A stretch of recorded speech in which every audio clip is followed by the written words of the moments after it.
नमस्कार बच्चों, welcome back on our YouTube channel Krishna classes. I welcome to you. And आज जो हम टॉपिक कर रहे हैं इंग्लिश ग्रामर का जो टॉपिक है, बहुत ही इम्पोर्टेंट टॉपिक आज रहने वाला है। तो आज की क्लास आपके लिए बहुत इम्पोर्टेंट क्लास रहने वाली है, क्योंकि जितने भी हमारे एस्पिरेंट्स जो HSSC के हैं, SSC के हैं, NTPC के हैं, CPU के हैं, या फिर और कॉम्पिटिटिव एग्जामिनेशन से हमारे साथ जुड़े हुए हैं, उनके लिए बहुत ही इंपॉर्टेंट क्लास होने वाली है। और आज के इस हम लेक्चर में टेंस का जो एस्पेक्ट है वो बहुत ही ज़्यादा इंपॉर्टेंट एस्पेक्ट्स पे हम बात करने वाले हैं। तो आज जो हम पार्ट करने वाले हैं टेंसेस का, वो कौन सा पार्ट करेंगे? प्रेजेंट में हम पार्ट नंबर 3 करेंगे। प्रेजेंट इंडेफिनिट हम कर चुके हैं, कॉन्टिन्यूस कर चुके हैं। जैसे ही हमारा ये प्रेजेंट वाला पार्ट पूरा होगा, उसके तुरंत बाद मैं आपको क्वेश्चन सीरीज कराऊंगा। इसीलिए क्वेश्चन सीरीज नहीं करवा रहा हूँ कि पहले मैं कंसेप्ट आपको समझा दूं, ताकि कंसेप्ट के बाद हम सीधे क्वेश्चन सीरीज को कर पाए। चलिए जुड़े रहिएगा हमारे साथ। और हमारे यूट्यूब चैनल पे आप नए हैं तो प्लीज चैनल को सब्सक्राइब कीजिएगा, लाइक और शेयर कीजिएगा। जो आपके द्वारा किया गया निःशुल्क और बिल्कुल एक मोटिवेशनल फॉर्म हमारे लिए बनेगा। तो चलिए स्टार्ट करते हैं आज की क्लास। आज जो हम शुरू करने वाले हैं, हम प्रेजेंट परफेक्ट टेंस शुरू करने वाले हैं। प्यारे बच्चों, प्रेजेंट परफेक्ट टेंस देखिएगा, एक ऐसा टेंस है जो हमें मल्टी एस्पेक्ट्स में पूछा जाता है एग्जाम के अंदर। एग्जाम्स में क्या क्या क्वेश्चन पूछे जाते हैं, ये सबसे इंपॉर्टेंट पॉइंट है। क्या क्या क्वेश्चन पूछे जाते हैं? देखो, क्वेश्चन पूछने की जो ढंग है वो वही टर्म्स है जो हमने पिछले पढ़ी। कैसे कि बेसिक क्वेश्चन से एडवांस क्वेश्चन कैसे पूछे जाएंगे, मतलब लेवल टू लेवल क्वेश्चन आपसे पूछा जाएगा। फिलअप से लेके फिर आपके सेंटेंस इंप्रूवमेंट तक के क्वेश्चंस आपके पास इस टॉपिक से जुड़े होंगे। मतलब मैं आपको इंग्लिश ग्रामर इस लेवल में करवाने का प्रयास कर रहा हूं कि आपका बेसिक टू एडवांस दोनों लेवल मेंटेन हो जाए। इसीलिए जो छोटी से छोटी बातें मैं आपको बताने वाला हूं वो भी बहुत इंपॉर्टेंट रहने वाली हैं। किसके बारे में? प्रेजेंट परफेक्ट के बारे में। यस, एक्चुअली प्रेजेंट परफेक्ट है क्या? देखिए, प्रेजेंट परफेक्ट है क्या कि प्रेजेंट परफेक्ट एक वो टाइम पीरियड है प्रेजेंट का जो किसी कंप्लीटेड एक्शन के मोड को बताता है। लेकिन वो कंप्लीटेड मोड केवल प्रेजेंट का है, मतलब that have been completed recently, those action that have been completed recently, ऐसे एक्शंस जो अभी अभी कंप्लीट हुए हैं बट उनका इफेक्ट कंटिन्यूस है, मतलब उनका प्रभाव जारी है। कंप्लीटेड का मतलब ये नहीं है कि कंप्लीटेड तो पास में भी होता है, लेकिन हम बात करें कि जो अभी वर्तमान में ही पूरे हुए हैं उनका प्रभाव जारी है। तो ऐसे एक्शंस हैं, ऐसे एक्शंस को हम कैसे समझें, उनके स्ट्रक्चर्स क्या हैं, तो इस चीज को हम वन बाय वन करके देखते हैं। चलिए स्टार्ट करते हैं। प्रेजेंट परफेक्ट टेंस और most important aspects for exams के लिए क्या क्या रहने वाले हैं वो मैं आपको करवाने वाला हूं। तो आप इसको एकदम मतलब पूरी गंभीरता के साथ, सीरियसनेस के साथ देखिएगा। आपकी लाइफ में जो अब से पहले कंसेप्ट थे प्रेजेंट परफेक्ट के बारे में, और आफ्टर दिस लेक्चर आप जरूर फील करेंगे कि कुछ नए नए चेंजेस आपको समझ में आए हैं कि नहीं आए हैं। उसके बाद गलती होने की संभावना बहुत कम हो जाएगी। चलिए स्टार्ट करते हैं। तो हम प्रेजेंट परफेक्ट टेंस की बात कर लेते हैं। तो देखिएगा, स्टार्टिंग की तरह हम बात क्या करते हैं, सबसे पहले तो हम किसकी बात करेंगे? स्ट्रक्चर की बात करेंगे। यस, तो हम किसकी बात करेंगे? स्ट्रक्चर की बात करेंगे। क्यों स्ट्रक्चर किस लिए क्यों जरूरी है? क्योंकि स्ट्रक्चर से ही आप आइडेंटिफाई कर पाएंगे ना। तो अगर देखिए तो सबसे जरूरी क्या है? स्ट्रक्चर है। स्ट्रक्चर से ही हम समझ पाएंगे कि किसी चैनल पर, किसी भी लेवल पर हम किसी टेंस को कैसे आइडेंटिफाई कर पाते हैं। देखिएगा स्ट्रक्चर क्या है इसका। अब उसी से हम एफर्मेटिव भी बनाते हैं, नेगेटिव भी बनाते हैं, इंट्रोगेटिव भी बनाते हैं और नेगेटिव इंट्रोगेटिव भी हम बनाते हैं।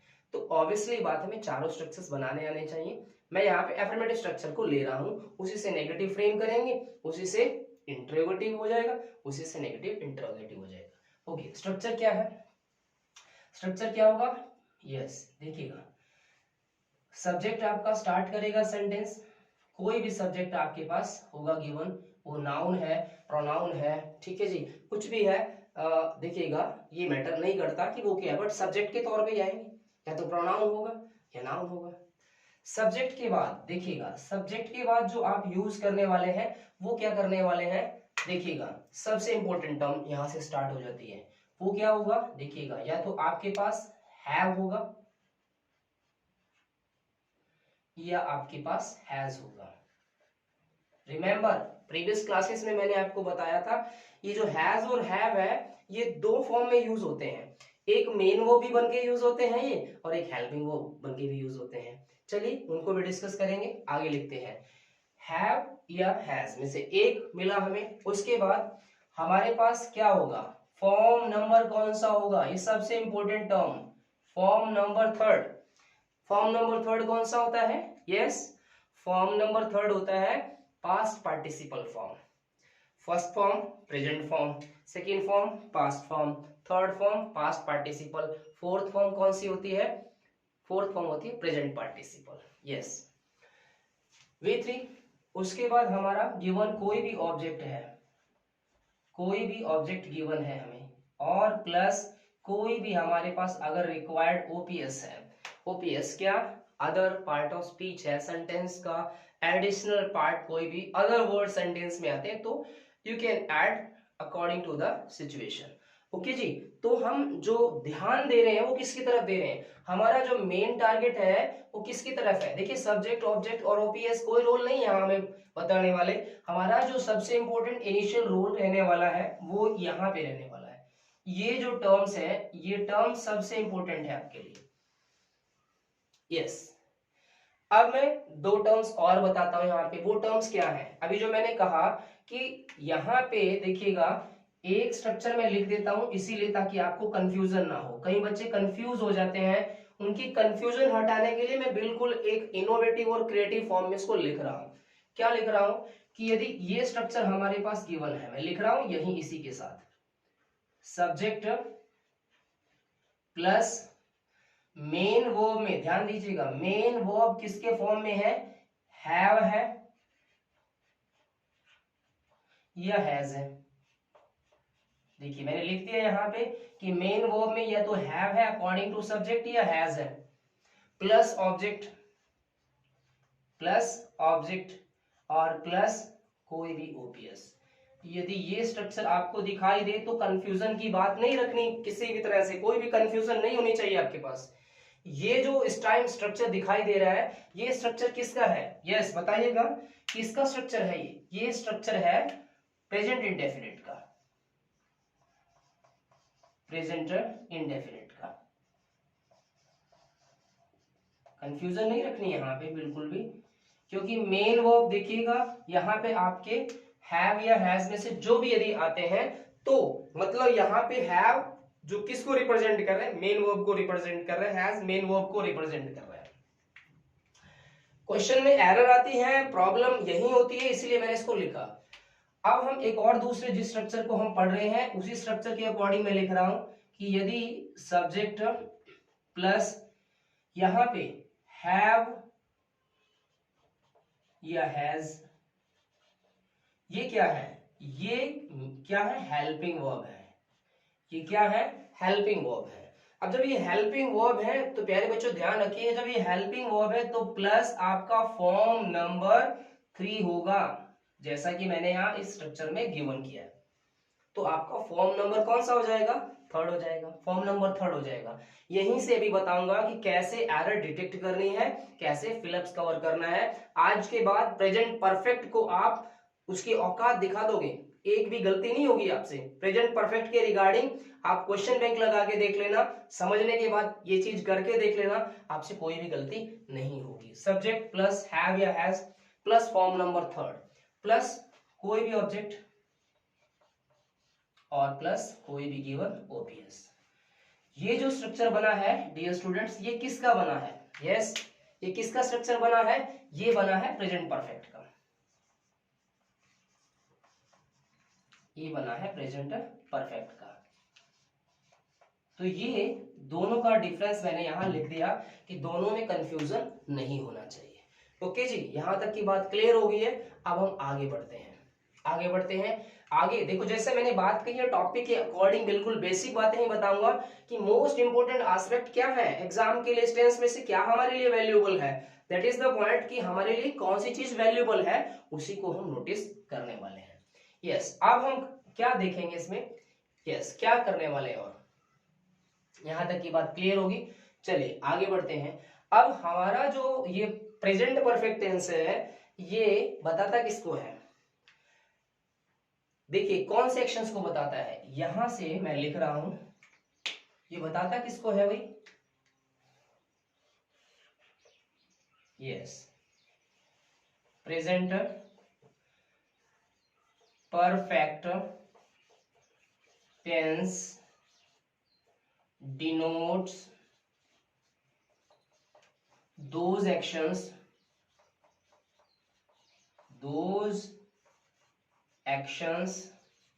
that have been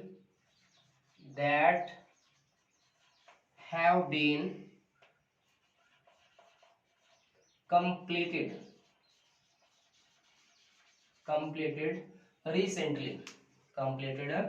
recently, but देखो, but whose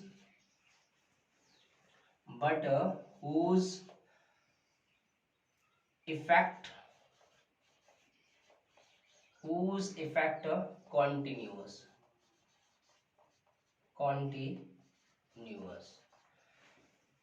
कॉन्टिन्यूस दो होते हैं, एक मैंने कॉन्टिन्यूस ऊपर लिखा था जो पिछले टेंस में किया था, एक ये कॉन्टिन्यू किया, देखो कॉन्टिन्यूस किया है। एक किसके फॉर्म में, पार्ट ऑफ स्पीच अलग अलग है, एक किसके फॉर्म में यूज किया, एडजेक्टिव के फॉर्म में, और एक किसको यूज किया, एक वर्ब के फॉर्म में, तो ये कंटिन्यू है, कंटिन्यू से बना ये वाला। ये चीज ध्यान रखनी है कि किसको डिनोट करेगा भाई, present perfect tense denotes those actions that have been completed recently but whose effect continues, उनका प्रभाव जारी है, पूरे हो चुके हैं वो लेकिन उनका प्रभाव जारी है। पहली बात तो ये ध्यान रखनी है। दूसरी बात जो ध्यान रखनी है वो क्या ध्यान रखनी है, वो क्या ध्यान रखेंगे हम, यस, कि यहाँ पे जो सबसे महत्वपूर्ण बात है कि हम जो गलती करते हैं, अक्सर फिलअप्स में गलती करते हैं, अक्सर कॉमन एरर में गलती करते हैं, या सेंटेंस इंप्रूवमेंट के एडवांस लेवल में गलती करते हैं, वो गलती क्या होती है, ध्यान देना। अब मैं यहाँ पे वो डोमेन्स लिख रहा हूं जो गलत है और जो ठीक होंगे वो क्या होंगे, मतलब ये चीज हमें पहले समझ लेनी है।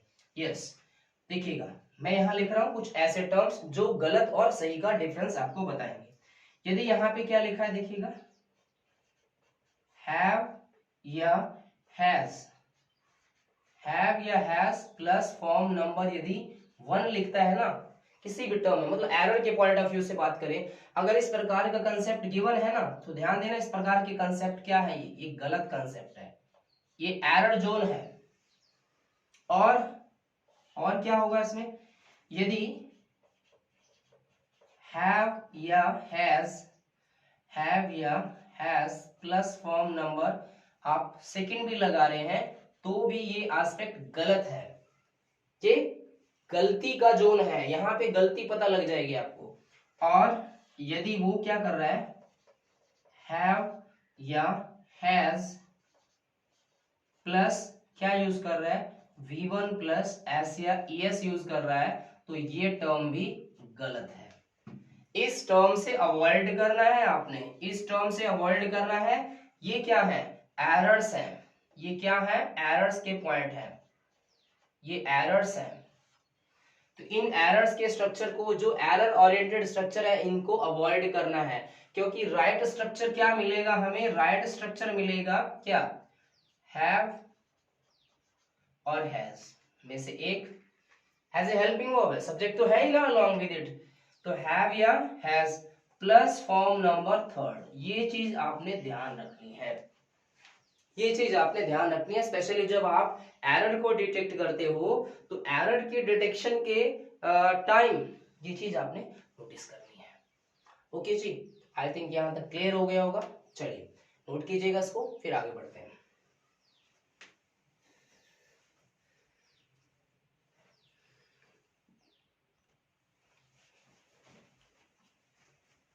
हाँ जी, यहां तक की बात पूरी तरह से आपको क्लियर हो गई होगी। चलिए अब आगे बढ़ते हैं।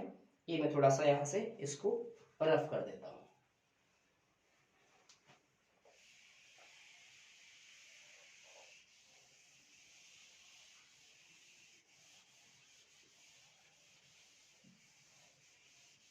यस, अब जो हम सबसे इंपॉर्टेंट एस्पेक्ट करने वाले हैं वो मैं एक आपको ऐसी बात बताने वाला हूं कि जो प्रेजेंट परफेक्ट टेंस है डियर स्टूडेंट्स, जो प्रेजेंट परफेक्ट टेंस है ये स्पेशली सिंगल एक्शन ओरिएंटेड होता है। डबल एक्शन में इसकी सिचुएशन मेंटेन नहीं होती। अगर एग्जामिनर हमें कोई भी क्वेश्चन दे टेंसेस के रिगार्डिंग तो वो सिचुएशन भी तो गिवन करता है ना हमें। मतलब ऐसी डबल सिचुएशन नहीं देगा कि जिसमें दो पॉसिबल सिचुएशन हो। तो ये तो एक कंफ्यूजन वाला और एरर ओरिएंटेड क्वेश्चन हो गया ना। एग्जामिनर क्लियर कट सिचुएशन देता है। वो कैसे, एक उदाहरण के तौर पे समझाता हूं मैं। जैसे जब हम ऑक्सिलरीज वर्ब पढ़ते हैं, मोडाल्स वर्ब जब पढ़ते हैं, तो मोडाल वर्ब्स पढ़ते हुए बहुत सी ऐसी मोडाल्स हैं जहां पे आप दोनों में से मतलब तीन में से दो भी यूज कर सकते हो, तीन भी यूज कर सकते हो। ठीक है जी। लेकिन ऐसी सिचुएशन में एग्जामिनर आपको हिंट दे देता है कि वो किस तरह का इंटेंशन आपसे चाहता है। मतलब अगर स्ट्रॉन्ग डिटर्मिनेशन चाहिए, अगर एम्फेटिक एडवाइस चाहिए, और यदि आपके लिए परमानेंट रूलिंग की बात हो रही हो, आपकी स्ट्रॉन्ग प्रोहिबिशंस की बात हो रही हो, तो फिर आपको एक बात क्लियर हो जाएगी ना। क्या क्लियर हो जाएगी कि ये कौन सी पॉसिबिलिटी यहाँ यूज करनी है। वैसे ही प्रेजेंट परफेक्ट टेंस जो है, प्रेजेंट परफेक्ट टेंस है वो सिंगल टेंस में ही पूछा जाता है। सिंगल सेंटेंस इसका फ्रेम किया जाता है, डबल में ये नहीं पूछा जाता। तो ये चीज हम ध्यान दें कि ये जो है वो सिंगल क्या है, single action oriented,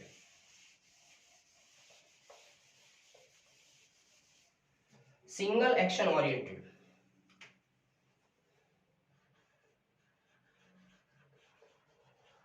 present perfect tense देखिएगा is used in single action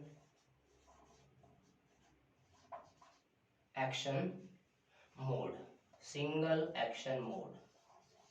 क्योंकि ये टेंस सिंगल एक्शन मोड में रहता है, ये किसी से किसी प्रकार का एग्रीमेंट नहीं करता।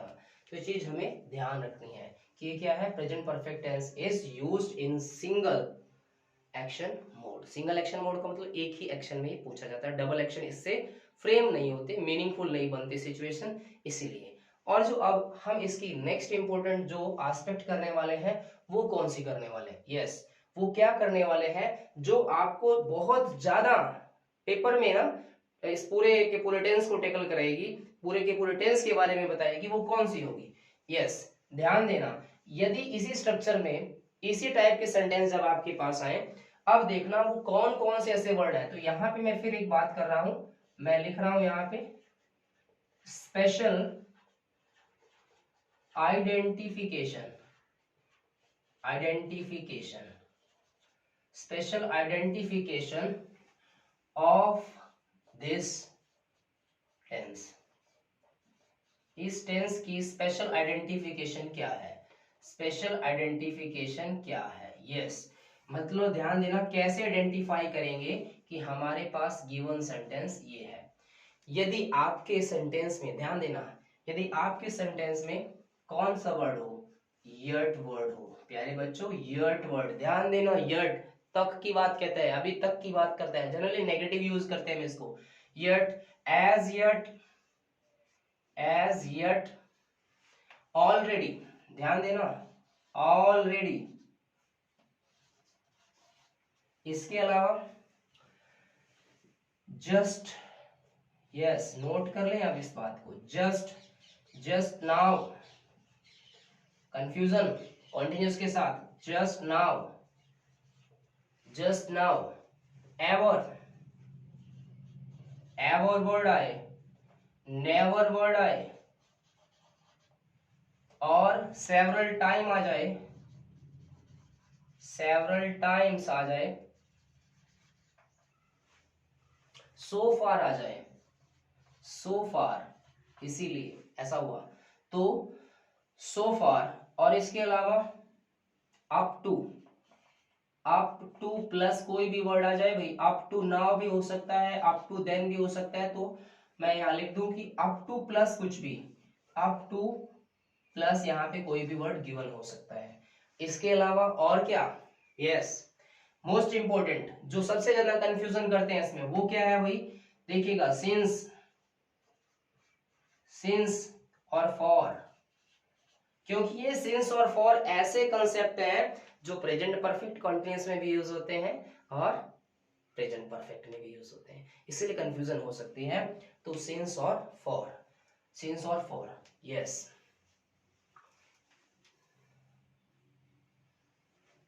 ठीक है जी, ये सबसे इंपॉर्टेंट वर्ड है जो इसमें अगर आते हैं तो आपका कंसेप्ट क्या यूज होगा प्यारे बच्चों? तो ये कंसेप्ट यूज होगा। ध्यान देना, कंफ्यूजन किसके साथ होगी?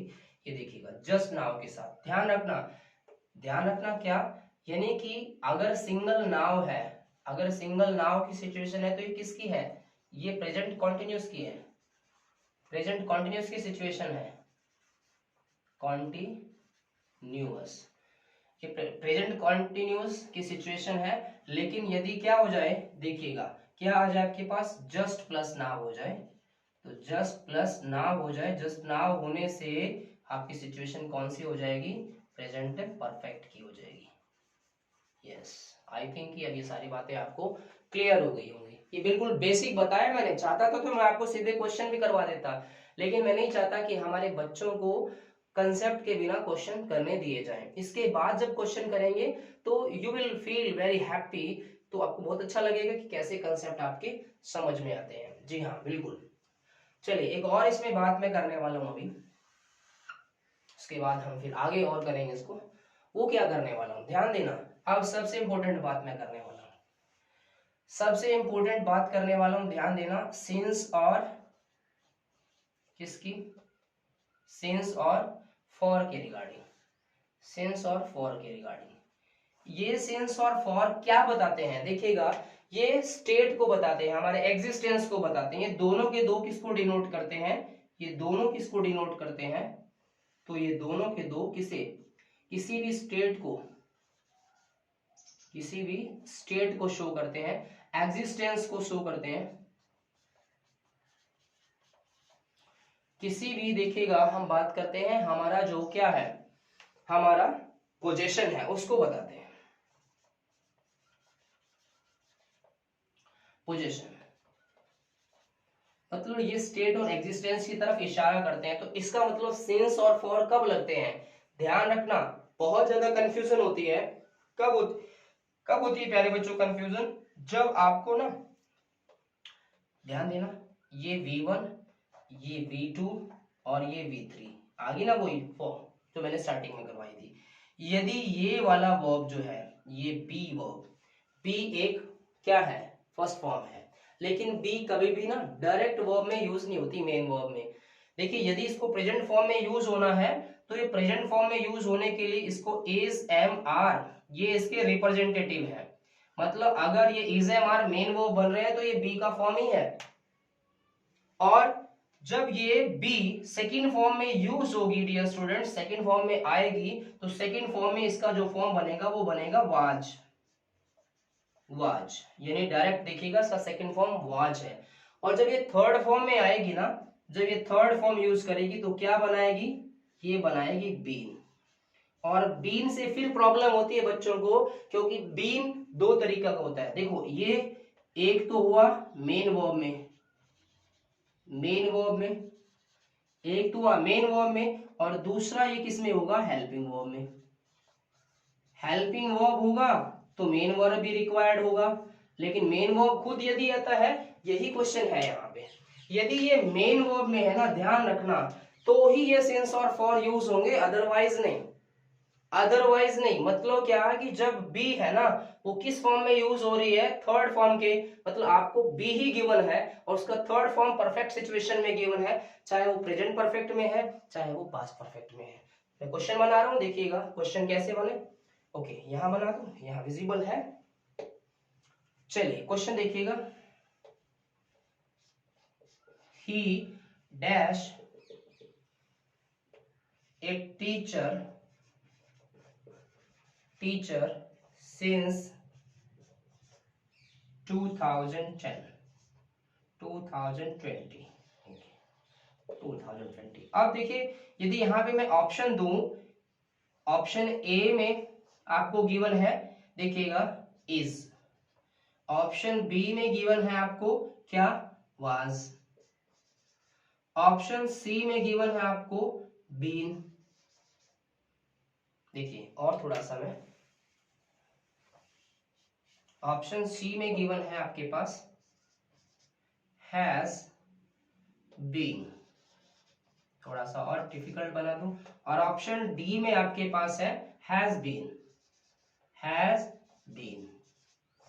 यस, अब देखिएगा, अब सिचुएशन को समझिएगा, यानी कि ये जो सिंस है ना डियर स्टूडेंट्स, जो ये सिंस गिवन है, ये सिंस किसको बता रहा है, हम इससे अगले पार्ट में सिंस और फॉर को अच्छे से इसका डीएनए चेक करेंगे। सिंस किसको बताता है, सिंस बताता है आपके किसको, डेफिनेट पीरियड ऑफ टाइम को, पीरियड ऑफ टाइम को बताता है कि ये इतने टाइम से टीचर है। देखो डेफिनेट पीरियड गिवन है ना, इसको बताता है कि ये इतने टाइम से टीचर है। देखो भाई यहाँ पे इसकी कंडीशन देखो, सीधी सी बात है, ये कैसे हो जाएगा पॉसिबल, क्यों ये पॉसिबल इसलिए नहीं क्योंकि एक सर्टेन पीरियड गिवन है आपको। वाज किस लिए होगा भाई, क्यों, क्योंकि वाज की कंडीशन है नहीं, यहाँ पे कोई भी कंडीशन नहीं है। हैज बीन कोई कंसेप्ट होता नहीं डियर स्टूडेंट्स, और has been is the right answer. Has been क्यों हुआ, क्योंकि ये देखिएगा हैज बीन किस लिए यूज किया हमने, परफेक्ट स्टेट है ना, तो इसलिए परफेक्ट स्टेट के लिए ये तो हुआ इसका हेल्पिंग वर्ब, और हम इसकी थर्ड फॉर्म क्या यूज करेंगे, ये रही इसकी थर्ड फॉर्म, यहाँ क्या यूज करेंगे, ये यूज करेंगे। तो ये चीज अच्छे से क्लियर हो जानी चाहिए कि जब भी बी थर्ड फॉर्म में आएगी तो कितनी सिचुएशन को क्रिएट करेगी, परफेक्ट स्टेट को बताएगी। या तो वो परफेक्ट स्टेट प्रेजेंट में होगा, पास्ट में भी हो सकता है, या किसी और पास्ट में, कौन से में, फ्यूचर परफेक्ट में भी हो सकता है। मतलब ये चीज ध्यान रखना कि जो बी थर्ड फॉर्म में आएगी तो परफेक्ट टेंस ही यूज होता है, या फिर पैसिव वॉइस जब हम बना रहे हो तो भी हम इसको यूज करते हैं। आई होप इतनी सिचुएशन आपको क्लियर होगी। नेक्स्ट जो हम इसी का पार्ट कवर करेंगे, उसमें मैं से बनने वाले क्वेश्चंस को भी कवर करवाऊंगा, और कुछ फर्दर जो एस्पेक्ट जो बचे हैं वो भी मैं आपको कवर करवाऊंगा। ठीक है जी, आप सबसे मैं एक बार फिर ये चाहता हूं कि आप इस वीडियो को, इन सीरीज को, English grammar for all competition exams के लिए जितने भी यहाँ पे बने हुए हैं सबको अपने दोस्तों में शेयर करें, और अच्छे से जम के शेयर करें, सब्सक्राइब करें, क्योंकि यहाँ पे आपको सबसे यूनिक इंफॉर्मेशन चैप्टर वाइज और कॉन्सेप्चुअल मिलने वाले हैं, और जो आपके एग्जाम के लिए बहुत ही ज्यादा इंपॉर्टेंट रहने वाली है। ठीक है जी, तब तक अपना ध्यान रखिएगा, बड़ों का सम्मान कीजिएगा। मिलते हैं नेक्स्ट वीडियो में, तब तक के लिए जय हिंद।